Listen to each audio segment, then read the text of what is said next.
History is often painted in broad strokes, tales of triumph and conquest, of empires rising and falling. Leaders are immortalized for their victories, cities remembered for their grandeur.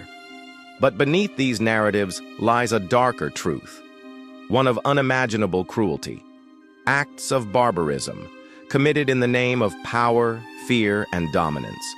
Ancient warfare wasn't just a clash of armies, it was a theater of total destruction. Rulers didn't simply aim to defeat their enemies, they sought to obliterate them, to leave nothing behind but ash and terror. In this exploration, we'll uncover some of the most chilling war crimes in ancient history, shedding light on the devastating cost of unchecked ambition. In 332 BCE, during his relentless campaign against the Persian Empire, Alexander the Great faced a challenge unlike any he had encountered before: Tyre. This fortified island city, known as the Queen of the Seas, had stood as a beacon of maritime power for centuries. Situated off the coast of modern-day Lebanon, Tyre boasted formidable walls and a dominant naval fleet, making it a seemingly impenetrable stronghold. Confident in their defenses, the city's leaders boldly refused Alexander's demand for surrender. Their defiance, however, would set the stage for one of history's most brutal and infamous sieges.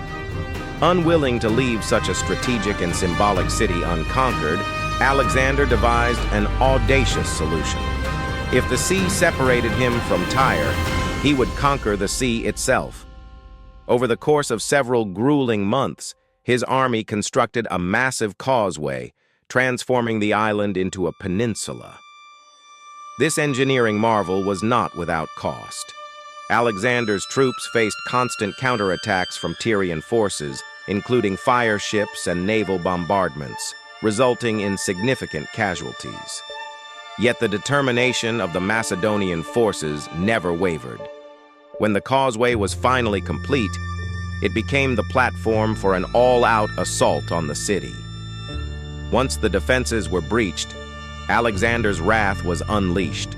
His army slaughtered over 6,000 Tyrians in a ruthless display of power, leaving their bodies scattered as a stark warning to others who might defy him. The punishment for the survivors was equally severe. Approximately 2,000 men were crucified along the shoreline, their suffering a grim spectacle of psychological warfare. The remaining 30,000 inhabitants, including women and children, were sold into slavery, erasing Tyre's independence and scattering its legacy across the ancient world. Historian Quintus Curtius Rufus characterized the devastation as both strategic and symbolic, a brutal reminder of Alexander's uncompromising pursuit of domination. Carthage, the illustrious jewel of North Africa, was a beacon of trade, culture, and innovation, its influence radiating across the Mediterranean. Yet, this thriving city's rivalry with Rome would ignite a series of Punic Wars, culminating in an act of devastation unparalleled in ancient history. The Third Punic War, fought from 149 to 146 BCE, marked the catastrophic end of Carthage, a tragedy many historians now recognize as one of the most heinous war crimes of the ancient world. By the war's conclusion, the Roman Republic, driven by the unyielding resolve of statesman Cato the Elder, had committed to the complete destruction of Carthage. Cato's ominous refrain, Carthago delenda est, meaning Carthage must be destroyed, became Rome's rallying cry. After enduring a grueling 3-year siege, Roman forces finally breached the city's formidable walls. And what followed was not a conquest. It was a calculated extermination. Roman soldiers stormed through Carthage, slaughtering its inhabitants with merciless precision. Polybius, an ancient historian, estimated that of the city's 700,000 residents, only 50,000 survived. These survivors were enslaved, their very identities obliterated in Rome's relentless quest for dominance. The aftermath was a vision of utter ruin. Streets lay choked with the dead, their bodies left to decay amid the smoldering ruins of what had once been a great metropolis. Polybius, who witnessed the destruction firsthand, wrote of his horror at seeing entire neighborhoods reduced to ash.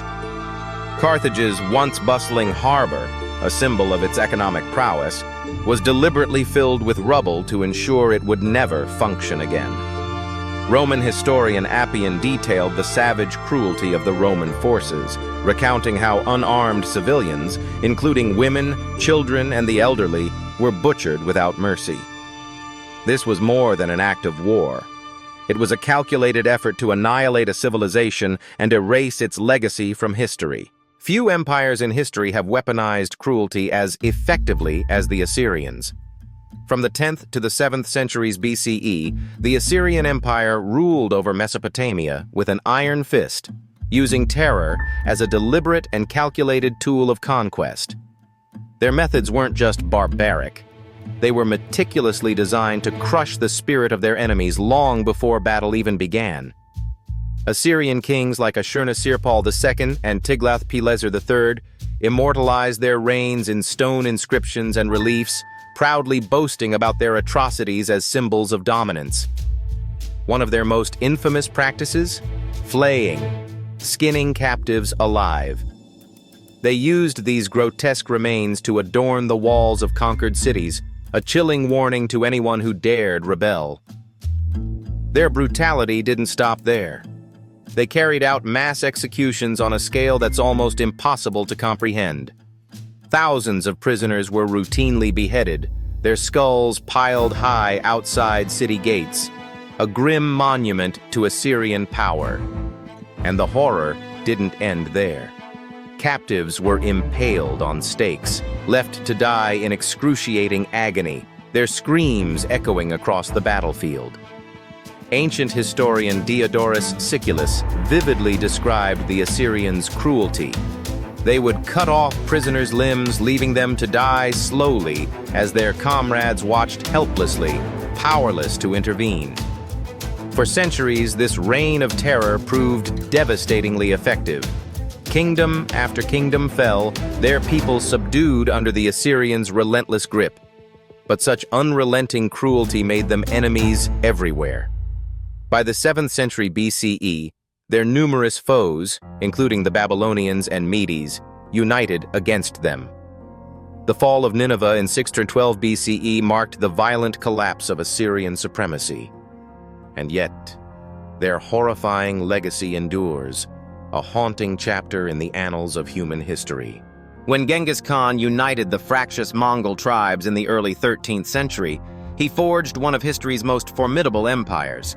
This newfound unity unleashed a wave of conquest that swept through Asia and Europe, leaving behind a legacy of unparalleled destruction and terror. The Mongol Empire quickly became a symbol of devastation, with its campaigns marked by mass executions, innovative warfare tactics, and a brand of psychological terror that shocked the medieval world. One of the most harrowing examples of Mongol brutality occurred during the siege of Nishapur in 1221 CE. After one of Genghis Khan's sons-in-law was killed during a local rebellion, the Mongols responded with ruthless efficiency. Persian historian Atta Malik Juvaini chronicled the horrifying aftermath. The entire population of Nishapur, men, women, and children, was annihilated. Some estimates place the death toll as high as 1.7 million. The once thriving city was transformed into a desolate wasteland. Its streets were littered with corpses, and its buildings reduced to smoldering ruins, a grim testament to Mongol vengeance. The Mongols also demonstrated chilling ingenuity in their warfare. During the siege of Kaffa in 1346 CE, they pioneered an early form of biological warfare by catapulting plague-infected corpses over the city walls. This act not only weakened the defenders, but is also believed by many historians to have contributed to the spread of the Black Death, a pandemic that would later ravage Europe and Asia, claiming millions of lives. In addition to their brutal military tactics, the Mongols engaged in widespread sexual exploitation.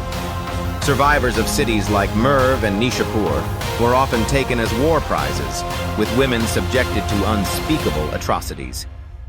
Genghis Khan himself fathered numerous children during his campaigns, leaving behind a genetic legacy that persists to this day. The scale and scope of Mongol violence remain etched into history as one of the most terrifying chapters of human conflict. The Viking Age, spanning the late 8th to early 11th centuries, is often romanticized for its adventurous spirit and remarkable feats of exploration. Yet beneath these celebrated tales of seafaring prowess lies a much darker history, a history of unrelenting violence and calculated destruction. The Viking raids across Europe were far more than mere opportunistic plundering expeditions. They were deliberate campaigns of terror, leaving a lasting mark on medieval society. One of the earliest and most infamous Viking raids occurred in 793 CE at the monastery of Lindisfarne in Northumbria, England. This shocking attack, widely considered the beginning of the Viking Age, was described in the Anglo-Saxon Chronicle as a great slaughter. Monks were brutally killed, treasures looted, and sacred sites desecrated. The raid sent shockwaves through the Christian world, with contemporary accounts portraying the invaders as agents of divine punishment for human sinfulness. Churches and monasteries, symbols of spiritual refuge, became targets for destruction, shattering the illusion of safety within their walls. The Vikings' terror didn't stop at Lindisfarne. Their raids swept across England, Ireland, and the coasts of France, engulfing entire regions in fear. Entire villages were often wiped out, their inhabitants either massacred or dragged into slavery. Survivors were left to rebuild their lives from the ashes of destruction. These attacks were not solely about acquiring wealth. They were calculated acts of dominance, meant to instill fear and assert control. The Vikings' willingness to destroy religious centers only amplified their psychological impact, undermining the spiritual and cultural foundations of the societies they targeted. The legacy of Viking brutality is etched into history, serving as a stark reminder of the chaos and devastation they brought to medieval Europe. While their achievements in exploration are undeniable, the unrelenting violence of their raids casts a long shadow over their storied legacy. It is this duality, explorers and conquerors, pioneers and pillagers, that continues to fascinate and haunt the narrative of the Viking Age. The war crimes of ancient history expose the depths of human cruelty and the devastating consequences of unchecked power. From Alexander the Great's annihilation of Tyre to the Mongols' unparalleled mass killings, these atrocities were not isolated events. They were deliberate strategies, carefully calculated to assert dominance, enforce control, and instill fear. The Assyrians, for instance, turned terror into an art form, employing flaying captives alive and conducting mass executions with chilling precision. Likewise, the Romans' methodical destruction of Carthage, erasing an entire civilization from history, illustrates how brutality was deeply interwoven with the tactics of ancient warfare. Yet these harrowing stories extend beyond their bloodshed, serving as profound cautionary tales. They reveal the fragility of human civilization, showing how easily ambition and power can override morality. These dark chapters challenge us to confront the uncomfortable truths of humanity's capacity for destruction, while also reminding us of the essential importance of values like compassion, justice, and dignity. These ideals stand in stark contrast to the horrors of the past, offering a guiding light for a better future. The historian Polybius, who witnessed the fall of Carthage, left us with a chilling reminder. The most harrowing sights are those where human ambition leaves no room for mercy. His words still resound today, urging us to confront the devastating cost of unchecked power and cruelty. Will we allow these lessons to fade into history, or will we honor them by forging a future rooted in compassion and justice? The past is unchangeable, But what we choose to do with its lessons shapes our identity and defines who we aspire to become.